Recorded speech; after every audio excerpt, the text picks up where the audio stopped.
another episode of the Ortho Wire podcast. Today we will be doing a quick video on how to bend C-clasp. So I have my 036 wire here, and this is actually a pretty easy clasp to bend.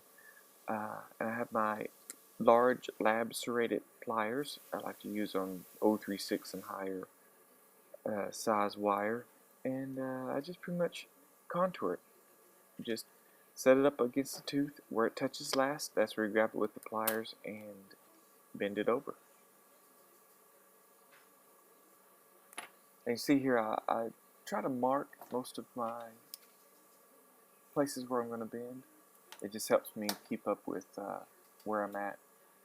And as you go around the distal buccal distal of the tooth, you can see I'm just lining it up, making sure I don't overbend. If I need to unbend some, I will.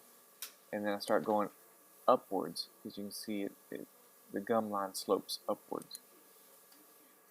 You see I grab my 3-prong pliers here and I make a reverse bend. This will all depend on the shape of the buccal of the tooth you're working on. Sometimes you have to make that bend, sometimes you won't have to. And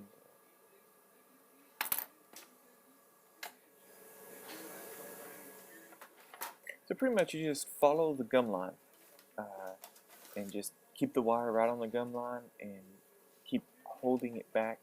Well, you see how I'm holding it in the same position, so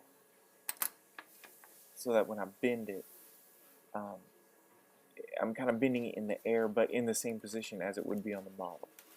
I think I'll show that coming up here pretty soon. Okay. Time to cross. Getting close to crossing over.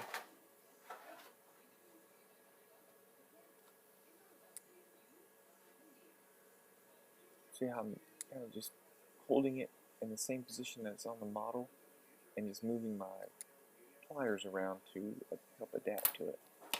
If it's too long and it starts touching the other side, it gets in the way. I usually just cut it right at the midline of the palate. That usually gives me enough room for making my tag. So then I just cross over the distal of the tooth. Again, just hugging the gingival margin. About right here, where I marked it, is where you want to start coming off of the gums so that you can get acrylic underneath it. Alright, so I have it. This is where I have it so far. I'm just kind of curling it up. My acrylic, I do a horseshoe pattern, so I try to keep it off of the midline as much as possible.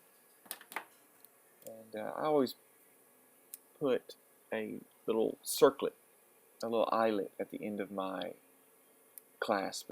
As you can see at the end of my labial bows also, just to keep them mine. You can come up with your own zigzag, whatever, so that when you get a retainer back, you're like, oh, I bent that, or I didn't bend that. Just come up with your own design. Right now I'm checking to see if I have enough clearance underneath the wire. I will kind of bend a little bit away from the tissue and bend it back. You want about 0.5 millimeter off of the tissue so that, ooh, I went too far, so that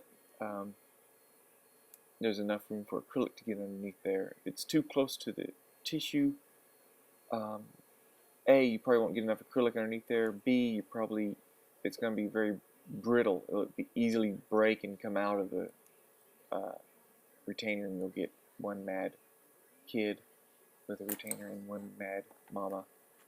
Okay, so done. That was a pretty short video. Here I am waxing it.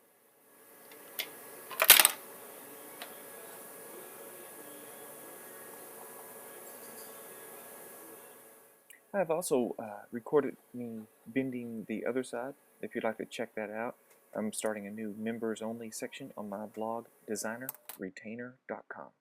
I'll see you there.